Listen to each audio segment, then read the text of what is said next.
Hi, welcome to Making Movies the Canadian Way. My name is Thom Ernst. We've talked about a lot of things in this program, from directing to producing and even how to finance your film. But we haven't talked yet about the most important step, which is the script. Well, we're going to solve that right now. We have 3 screenwriters with us at the table. Please help me welcome them right now.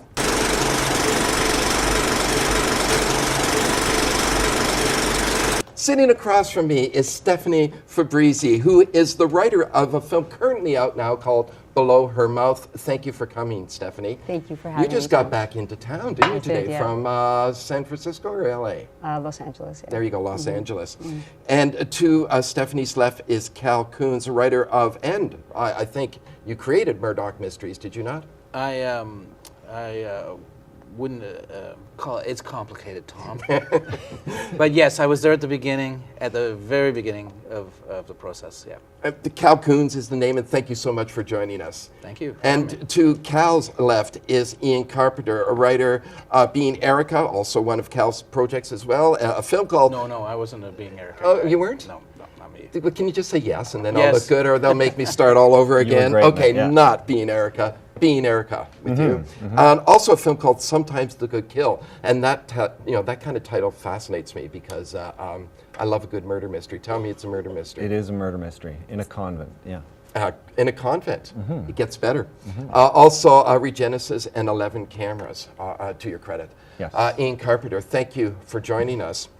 You know, when I think about screenwriting, the first thing that comes to mind is either a Robert McGee or Sid Field. Did they really set the format, the idea of how to write a script, Cal? No. I think it predates that. I think, I think there are ways to organize your thoughts, and it works for all kinds of different people in different ways. I just view it as, if it works for you, great. There's ups and downs to it, but the process of telling a story is much older than that, and it's a kind of a DNA thing, I think. And I think the real things they're about is how to structure your thoughts. I read the book. It says, so you got a great idea, and here's how you're gonna make it into a script, and then it's the where did the good idea come from part that's the critical part. After that, it doesn't matter if your idea is so-so or whatever. However you organize it, it's not going to ignite. If it works for you, I think those books are good. I'd say, however, they're hard to write. However you get it out, it's fine by me, and you just got to kind of trick the rules. You got to make it your own somehow. That's my opinion. Stephanie, Cal mentioned the ideas is a difficult part, and that's the part that's left out in these books, Sid Field and Robert McGee, and probably left out of their seminars as well. Can you learn how to develop a good idea, or is that, as Cal said, in your DNA? Is it in your DNA? I don't read any of those sort of self-help books on writing. I read other scripts for inspiration if I'm having a hard time, but maybe. So it does sound like, if you say that, it does sound like it is in your DNA. Like when you had this idea for Below Her Mouth, was it just a spark? Was it just a germ of an idea that you developed over time with other people? Was it all yours and until you handed the script over to a director or producer? It was all mine, but I don't know, I like to romanticize it and to say that you're sort of divinely inspired. I don't want to take that too far because I think the God complex can get in the way of the writing, but and definitely the workshopping, I think that there's a bit of divine inspiration in there, and if it's in your DNA to listen to those sort of writing gods, then maybe that's what it is. Perhaps that's too romantic for... It's not, you could be as romantic. You're a screenwriter. You can make it as romantic as you want. Ian, is it too romantic, that idea, that notion? No, because there's something about, I think that's why when it's flowing, it's so much fun, and I don't think that's where the work is, but there are those moments where you're just like, holy smokes, like who is that? What is that voice? I've never heard anyone talk like that, but it's coming out with such certainty, and so those moments, I think they feel there's some sort of channely, not to get all sort of flaky about that. Something comes from somewhere, but then the work starts, you know, where you get that out, and then it's like, how do we make this good? How do we fix this? How do we structure this? How do we fix the bits that aren't working, that we don't like, that people aren't responding to? Or So if there is a divine voice, it's an imperfect divine voice.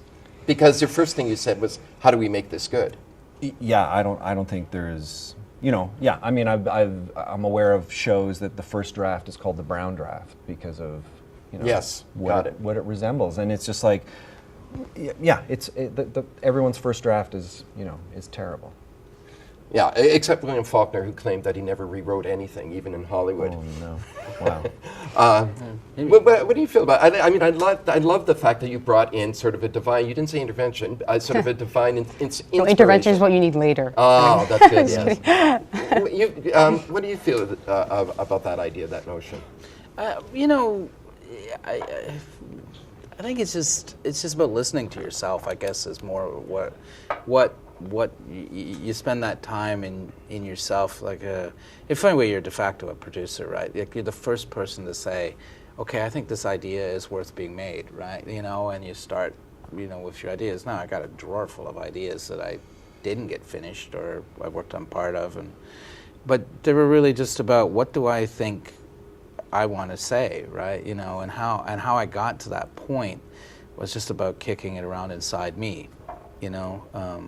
And when I got that out, you know, whether it was divinely inspired or you know, I could think about it for long enough that something occurred to me that maybe if I told the story this way, it would be of interest to other people. Then I move on it. You know, I have a lot of pieces of paper that, you know, haven't gotten out of that drawer yet, but they're in there. I think they could come out. You know, but the inspiration hit me, and then I couldn't figure out how to tell it. You know, quite right. So.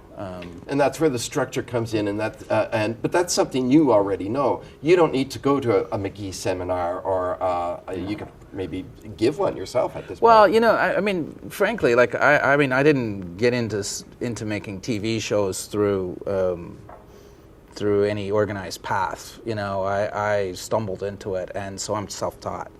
So one day, I mean, I literally went down. I've read them all. I've read McGee and Vogel and you know, I prefer Campbell, I guess. You know, if we're gonna get all Joseph Campbell? Yeah, I like Campbell, which is Vogel. I think is Yes. Campbell. And you know, these things to me they were important because I just didn't know, and I had a hard time figuring out how I was going to tell a story. For me, it worked. I know I've read How to Write a Screenplay in 21 Days, but it took me a lot longer. Actually, I couldn't keep up the pace. But you know, they did work because they helped me. But I don't read them anymore. I don't do it anymore. It petered out, right? You know, it wasn't the way I needed to do it anymore. But you know, there's always a new book. There's always a new idea. And there's a new piece of software that supposedly helps you. To your point, I don't do it. You know, it's just like it's too formulaic for me right now. It's very trendy too, right? Like there was a period, I would say about 10 years ago, everyone was talking about McKee, though I would say we never talked about him in story rooms for some reason. It didn't come up. And I think it's because that book is just too enormous, and personally I don't think it's terribly good. No. But then some of the shorter books, like lately, I would say the last 5 years, everyone has been talking about Save the Cat. Save the Cat. And you know, the great thing about Save the Cat is there's like two pages you could dog ear and turn to them and go, what was that again? Pardon yep, the pun. Yep. And yes, and to me, rather than letting it be prescriptive and you sit there and you go, I have this idea, okay, what do I do? Okay, on page whatever. I think it's good for problem solving afterwards. You've done something, you don't feel like it's working, you're desperate, you're watching other movies, you're talking to people, you're getting notes, and then maybe you look at one of these books and go, oh yeah. Actually, that's interesting. If I move this here, it's going to have a different effect or something like that. But yeah, like you guys, I'm not using them. And the few times that I have, out of interest, going like as an experiment, hey, let's write this one using that. It's been actually a terrible experience. It's been really hard. You know, I want to just jump in with the Vogel comic, because I met Christopher Vogel and got to sit with him and interview him for about 2 hours. But when I decided I wanted to write a script, I picked up Vogel's book, read it, and did it chapter by chapter. and got a short film made and into Sundance, but it's never happened again, you know. So, you know, that was one magical moment. But Campbell, I think, is a really good source for this kind of thing. You know? I like it only, you know, I believe that, you know, just for some of us, you know, we learn to tell stories a certain way. It's just kind of, you know, like you could imagine, you know, ancient man sitting around telling stories. So to the DNA of it all, I suppose there's a bit of, you know, I grew up in, like, you know, rural Ontario in the 60s, and so, you know, I'd say it was like the last of people who weren't really very, you know, like what education wasn't a big thing. It was all kind of sitting around telling stories of people. That's what they did, right? And when you're exposed to that, that's a way of telling a story. And the commonalities are the type of character you have, the kind of conundrum they're in, how they react in that, giving you exposing character as opposed to what they say. It's usually what they do, and it's just simple concepts that are actually when I was kind of reading, I read Vogel first, and then I went back and read Campbell, and I thought, that's interesting. You know, it sounds true. You know, it was a way. I saw something about, you know, maybe how entertainment and stories are just told from person to person, and how you could do that as a screenwriter. You know, to engage your audience, I think was the kind of important things, and then the archetypes and the journeys and all those things that he kind of forms. For me, it made sense. But it made life sense too, and I think if we look at storytelling as like little life lessons, Stephanie, your film and that you wrote was kind of from my perspective, seeing the film, a life lesson about relationships and about attending to each other's sensitivities and appreciate each other no matter how complicated the relationship gets. That was probably a really odd setup for anyone who hasn't seen the film. But I did want to talk to you specifically about your film, Below Her Mouth, because so much relies on the visual in your films. The dialogue's very important, but it's the visual that sort of really anchors the audience.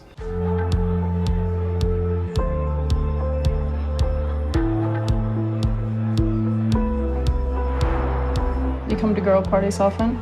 I don't come at all. Can I change that for you?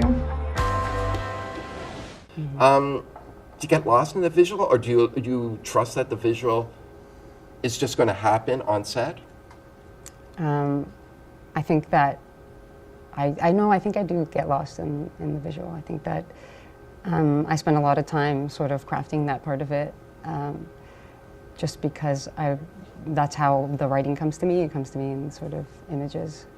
But if I was to, like, and I do this, I love doing this, if I see a film and there's a particular shot or moment, I think, I wonder what that looked like on the script, on page.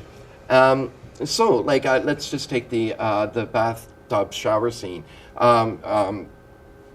That is a scene there where you wondered, okay, is that spelled out? Or was there some inspiration that happened after the script? Like, how did you set that up on the page? The masturbation scene? Yes, I did. I didn't see, the masturbation scene.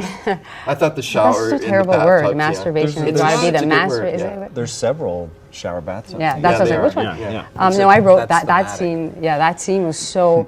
It wasn't just the visual. It was like the sort of listening to what was happening in the room was also really important to me in that scene. But I did script out that scene because I call it the Laugh of the Medusa moment, which is an essay by Helen Sixou, which is where this writer, Helen Sixou, talks about how women masturbate to take the edge off, but they never go beyond that point where they're engaging with their entire bodies. And so I did write out that scene. And I wrote out how she orgasmed, how she got there, and the water stream, and all the sounds in the room, and the nail guns from the outside. But it's amazing that well, maybe the director, and you clearly had a good relationship working with the director on this film, pays attention to every single detail, or is that just part of the deal? I think that my writing, I think she was so inspired by the writing, and that's what I tried to do with this, specifically with this film. I don't think this is going to be the way my process for my next film. This film was really different. I wrote it from inside my body, and I think that what I tried to do was truly inspire whoever was going to take this script to feel what I was trying to say, and then to just allow and take that and then create the visual from that. Mm-hmm.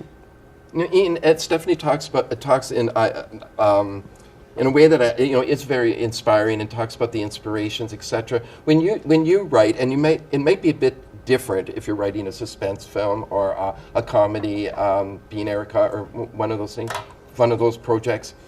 Is there an element of connecting with the audience on a deeper level, or do you look at the page to say, that's funny, that works, that's scary, that's tense? Yeah, so, I mean, sometimes I do that, and actually I have clocked myself just recently on a new script saying things, like when I'm done, I'm like, oh, that's fun, or something like that. But I think I'm looking to do something else with it, and there's a deeper, I read, like recently, I have this film, Brace for Impact, about a plane crash and all sorts of things in there, and someone on IMDb attacked it and said, this thing's a propaganda film. This movie would lead you to believe that if you meet a gay person, you might become friends with them. It also suggests that that Muslims are unfairly targeted as terrorists. Not all Muslims are terrorists and all this. And so I was like, yeah, that's fair. I'm totally doing that. Like, there's something I want to communicate in there. In the movie that I hope is just sort of like straight up entertaining and engaging and suspenseful and all of that. Did you leave my body on the plane? What if I knew something, huh? What if I knew it was gonna crash?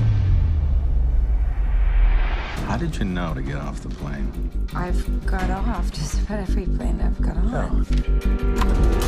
But that movie's about grief. I want to explore that with people in ways that don't even know every single thing that I'm doing in there. And also, in a plane crash where people are being blamed for things, I want to throw things around at easy targets and point out how we do that and all that. So yeah, there's something else. There's a message I want to get across, and I'm not sitting there going, this is my message film, but there's also something I want people to feel and connect to in themselves, maybe surprise themselves, maybe disagree with each other if they watch it, in a group or something like that.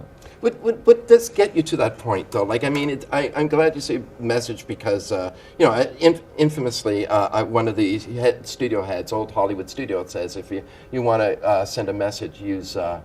whatever the message service was back then, Wells Fargo. Yeah. But there is a way that you want to get a point across or an idea across, but you don't want to hit people over the head. Yeah. So do you wrap it up in like you go, a plane crash would be a perfect place for all these things to unfold? No. The things I cared about were things that, these sort of messages, which I'm only now using that word to describe them. I was writing a movie about a plane crash. Like, I was just like, what about if someone had to investigate a crash that her brother died on, and you're not allowed to as an investigator? And so, I just want, like, what is that like? What is grief like in that situation? What is grief like when there's no body, when it's pieces? What is, so I headed down that road, and then all these other things came up, and you start to use them and react to them and respond to them. And so I think that stuff it feels like it comes later for me. Right. When you go down these, Cal, I don't know if any of your films, but I think Blue Murder occasionally certainly goes down dark places, and to live in those dark places, to go where Ian talked about going, and even when and Stephanie was describing her experience writing, it sounds like it could be emotionally and for lack of a better word, spiritually exhausting at times. The Russians have been a major law enforcement problem since the fall of communism. Capitalism's not all it's cracked up to be, is it? Exactly. You downsize the KGB and suddenly you got 100,000 secret police looking for work. Turns out they all have pretty marketable skill sets, just not for anything legal. And there's no money in Russia, so they all come here. Wealthy, Unsuspecting town. That's just what the Russian mob likes. What about contract killers? There are 500 contract hits a year in Russia. Approximately none of them get solved. You're looking at a pretty deep talent pool. Well, you know, with Blue Murder, I mean, we, if you want me to digress for a second, but I mean, I did a thing about, you know, I did some really dark films there, what I'd call films or dark pieces, but we did one where we went to, you know, it was about the hidden world of child pornography. Well, that's pretty dark. Mm-hmm. So I went to the Simon Wiesenthal Center, and I got somebody to come with me, and we went trolling for online pedophiles. And I found them, and we talked to them, pretending to be a child, and I recorded all the transcripts. I just printed them out later, and I based my script on it. But, you know, I don't know if every writer needs or wants to do that, but that's what I did. And, yeah, you felt pretty... It affects you, you know. I did that. I've been to the morgue. I've gone to the morgue and looked at the bodies. I've seen. They don't let you see an autopsy, but you know how it works. I think you know, it's got to be from a legitimate place, right? You know, and you can't, you know, like if you want to know what to build off, you kind of, you know, you have to do it. So it just depends on how much of that, you know, like in some worlds when you're doing TV, it's like you feel like Google's your only answer because you're in a room and you need an answer in 2 minutes. So, but if you have the time and you have the inclination and you can do it, you can go there, and you know, and then you may not want to go there again. Like I haven't really wanted to go there. No. You know what I mean. It's you looking back, that script was that script, and that was a long time ago, and I haven't really kept going on it. That vein does. I don't need to anymore, Tom. You know. But you know, in other areas of writing, if that was a news article or magazine article, you could have won a Pulitzer for that kind of investigation. Well, you couldn't put it on. You couldn't put it on screen. Like you couldn't. For network television, you know, we so had to water it down. But to actually go and do, I mean, it was stunning. Like I couldn't believe it. Like, you know, and this, you know, that's what they do. There's experts on it, and then so we've tried to frame it then in a way that's like TV appropriate, right? Yeah. And so you're out there on the fringe, and this might be in you know. Well, this was 17 years ago, so cable TV didn't exist in its form. So, are you there too early? Or are you there too late? You know, how far can you push? How far can you bend? TV's got a very different mandate, especially network TV versus cable and all that sort of stuff. So, but as a writer, it was, you know, there's amazing things there. Like it's amazing. I just want to stay with that just for a little bit longer, and only to say that when you're dealing with a subject that like that, what's more important? I think I know the answer, but to sort of get to the guidelines that television allows, or to tell that story and be able to tell it faithfully, to respect the kind of research you put into it, and yet not come across as exploitive. Well, you never want to be exploitive. Like personally, I just you know, like and it's a conundrum I've had as the longer my career goes on, and why I tend not to actually do much work in documentary anymore. It's hard to find that line, to be fair to everyone. You know, to have an editorial focus. So I think being not exploitative is good, but you have to be true to the material, and you have to let people. It's like, I think you don't want to be provocative for the sake of being provocative. What you want to be is provocative to make people aware of and see other people's opinions or things that are happening in the world, take them to different places, and hopefully they see it. And sometimes you have to, you know, like depending on how much faith they have in you, you know, then you have to find a way that isn't so bleak that actually, you know, people stick with you to try and do it. Or sometimes you can be that bleak, and that's the choice and the risk you run. You know, my big thing was just, I wanted to be fair to the subjects. Like I have, you know, like if you're gonna, like you know, and then sometimes it's, you know, watching. I've done a lot of true life nonfiction stuff, crime, and walking that line between going like, geez, we're making a TV show about somebody's grief to sell some Kleenex or whatever the product is, versus actually there's something here that's important to say, and that's we come across that all the time as your career goes along. So. But the Kleenex selling point, which is probably not what you wanted me to focus on in there, but it's not just, you're not writing that story to sell Kleenex. The Kleenex is there so you could tell that story. Yeah, I mean that's the buyout. The buyout, yeah. That's what you kind of. And sometimes, like, to be fair, there's lots of people who've been, like, actually surprisingly courageous about what they wanted to do or not to do, and that was never an issue.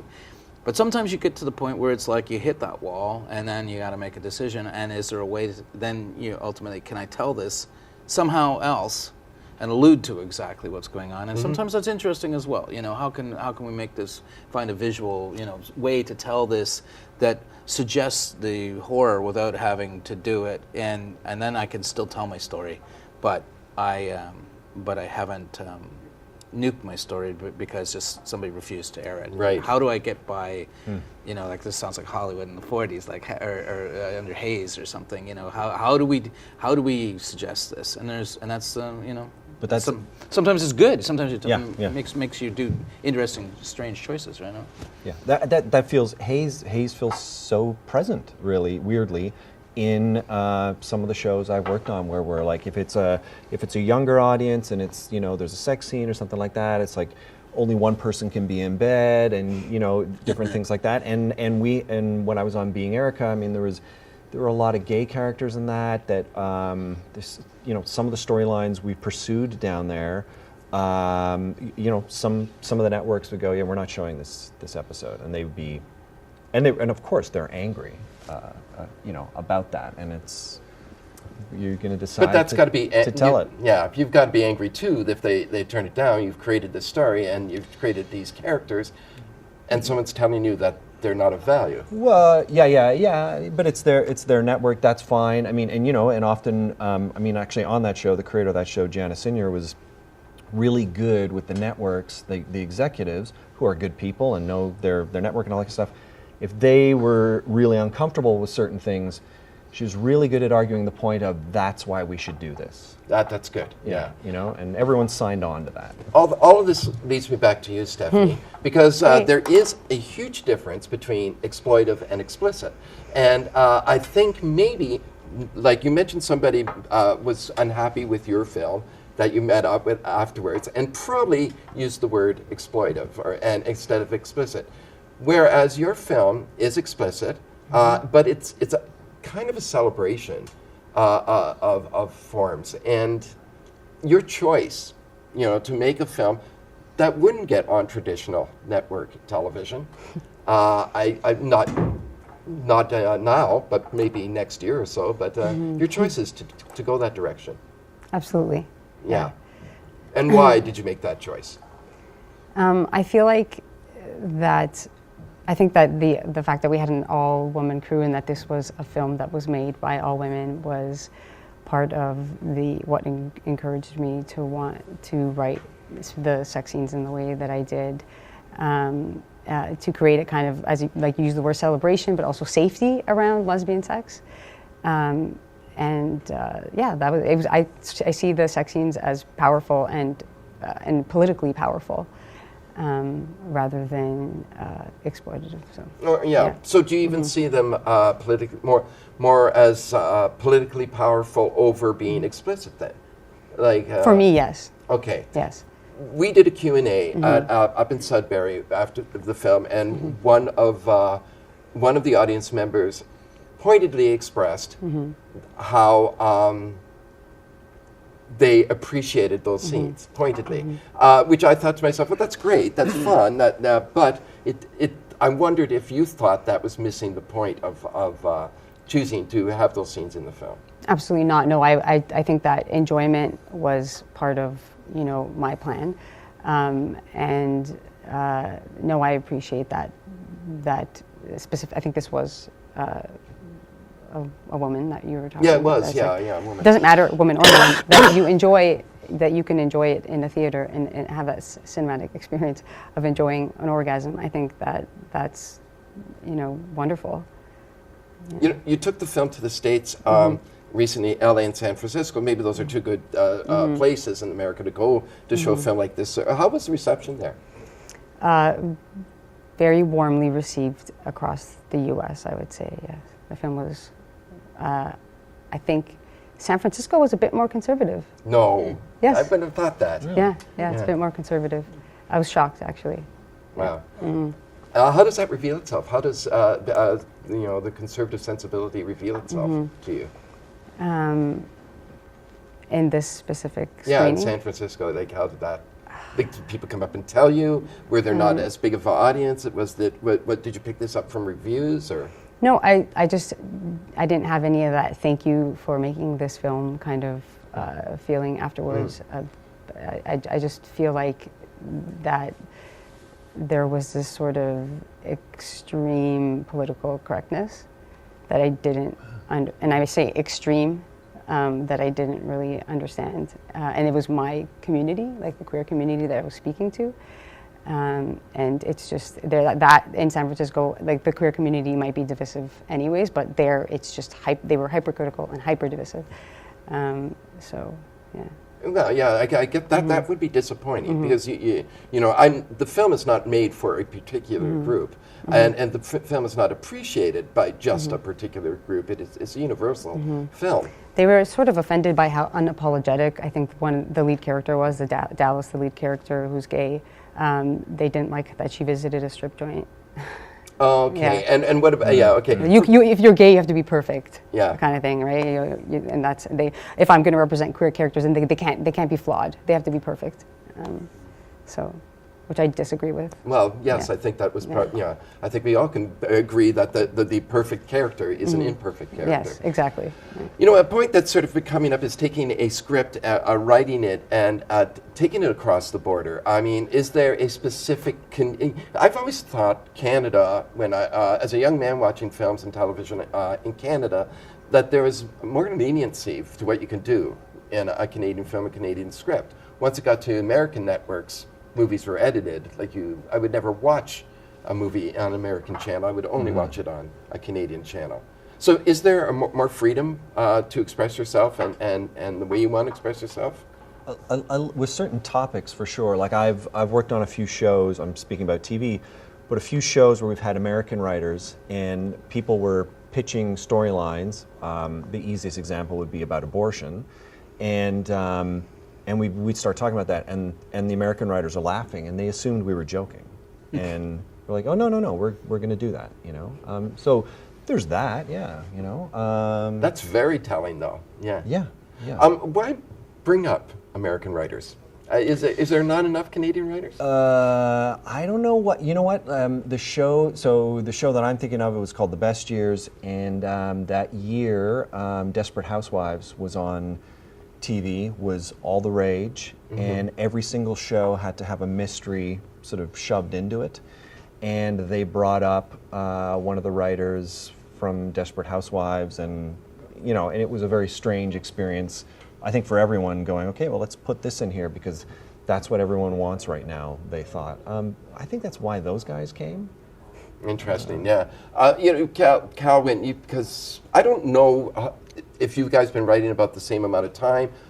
Cal, you went through, yeah, that's what I thought. And you also went through the Canadian Film Center. Yeah. Am I correct? So I was. Oh, you did too, Ian. Yeah. Okay. I was a director, actually. So I direct as well as write. So I was at the center as a director. Okay. My question is then about can you learn to write? Can you learn to direct? But let's actually keep focus on writing. Can you learn to write through it? One of my dreams was to go to the Canadian Film Center. And I just thought that would be like a palace in there. And I've seen it, and it is very nice. But always thought that, you came out and the world was waiting for you. Do you need an education? Can you? Well, it was waiting. Sometimes it waited a long time. Yes.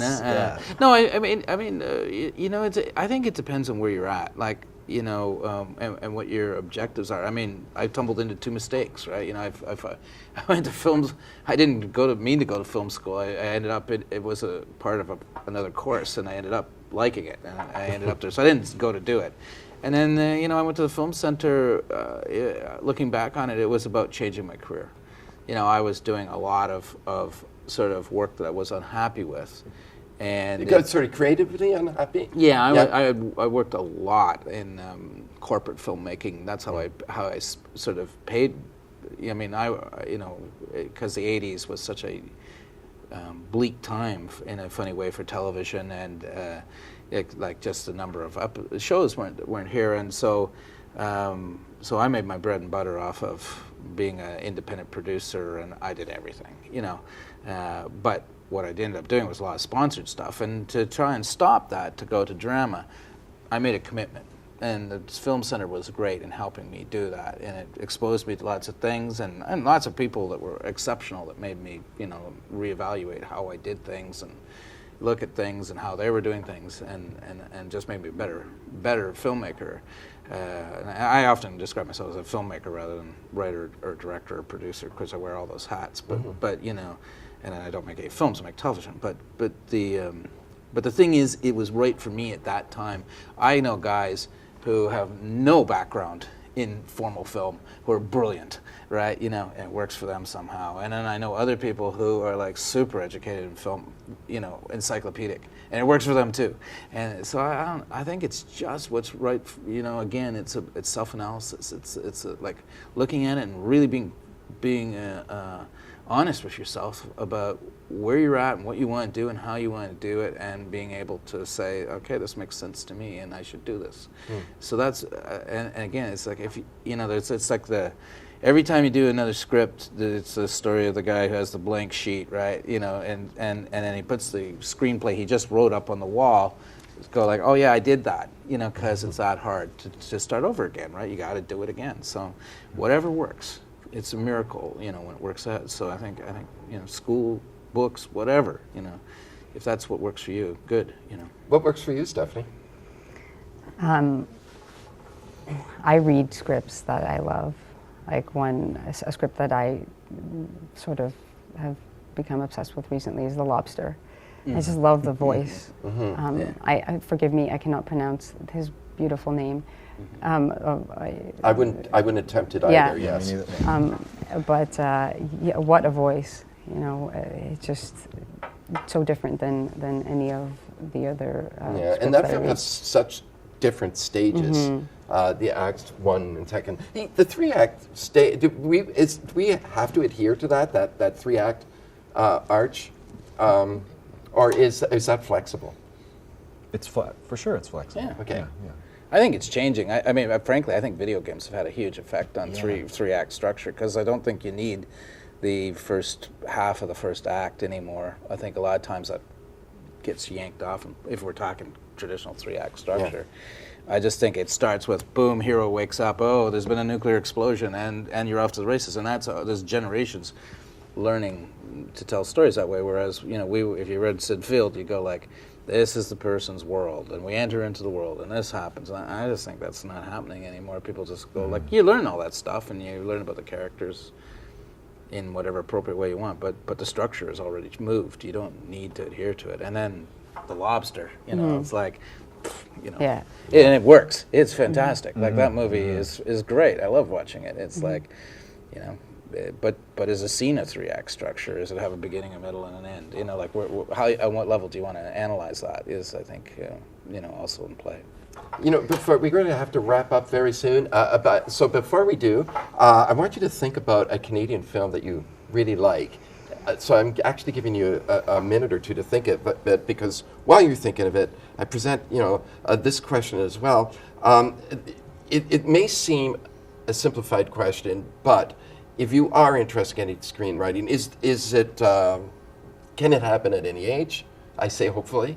I can't.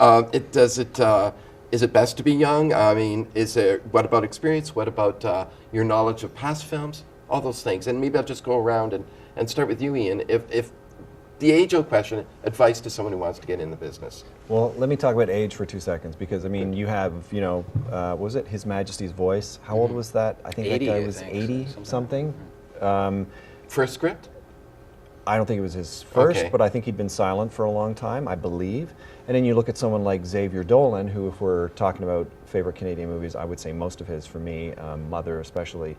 But Sorry, Mummy. But yeah. Mummy, thank Yeah. you. And and what was he, 2021 with the first one, and then he's just blasting them out, and they're incredible and assured and blowing my mind.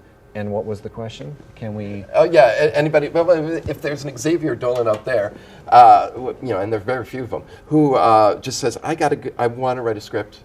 How do I keep that? I've actually, not to take that off you, but actually, when you said that you have a drawer full of ideas, that sounded so familiar to me. A lot of unfinished ideas, a lot of things that you start that you couldn't go with. So, how do you go from the idea to getting that script out? I bet this is a big part of how you're raised, and if you're raised with the kind of work ethic that I was, I think courtesy of my father is just like this relentless, and I think there's a problem on the other side of that where you're working too much, you're producing too much, you're valuing writing 30 pages in a day rather than writing 5 amazing pages and things like that. So I think you figure out, how your machine or body or whatever works, but you need to be, I think, relentless with that. And finishing is huge. Like we can all have drawers full of ideas, but you need to commit to wrapping things up. And you write a page a day for a year, you're going to have a 350-page novel. It's just like everything can be done if you break it down. I think it's setting realistic goals and marching on. It's hard. So like hard. small steps and that commitment. Yeah, I completely agree. I think it's just do it. I think it's hard. Yes, it's really hard, and it's lonely, right? Like sometimes and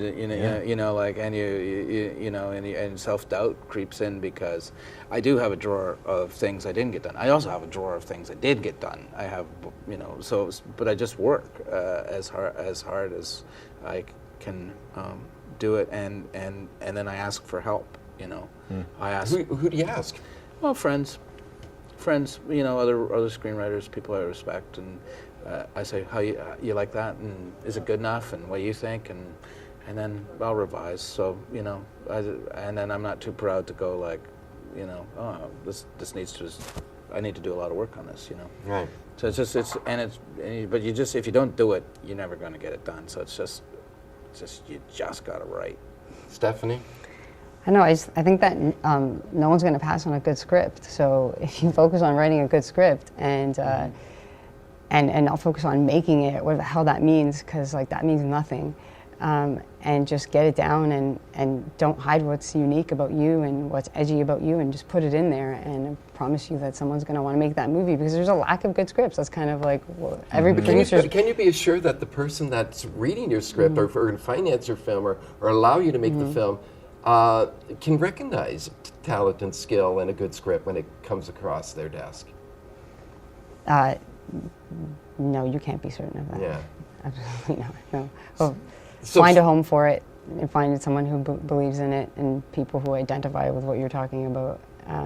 But yeah, I think that's an objectively good script is an objectively good script. Yeah. Good. Favorite Canadian film? To say a different one, let's say Leolo. That's the second one that came up, and that's such an interesting film. Yeah. That to bring it up, you're right. That's a marvelous film. It's so beautiful. Yes, Cal. I'm going to date myself, and I'm not going to limit it to one. You're not going to bully me into this. Do a TV show too. I love Pouvoir and Team. Yeah. And I'm going to do some 70s work with Silent Partner and The Changeling. Beautiful. Yeah. Excellent. George C. Scott. Elliot Gould, the other one. Yeah. I'm going to second the Leolo thing. Awesome film. But just because, for the sake of just being recent and what I've recently watched, I thought Xavier Dolan's It's Only the End of the World was a masterpiece. It was shorter than his other films. I feel like, I don't know, I know that some people don't agree with that, but I thought it was, or the critics didn't anyways, but I thought it was a beautiful film, and I thought it was a bit of a masterpiece. I think Dolan has sort of a Peter Bogdanovich thing happening against him, is that people are kind of waiting for him to crash. And I think that's may have happened. I think that those are good choices. Thank you so much for taking time out of your writing rooms to come and sit down and talk about your craft with us. Really appreciated it. Thanks. Thank you for having us, Thom. And thank you for tuning in to Making Movies. And remember, keep making films, because it is the Canadian thing to do.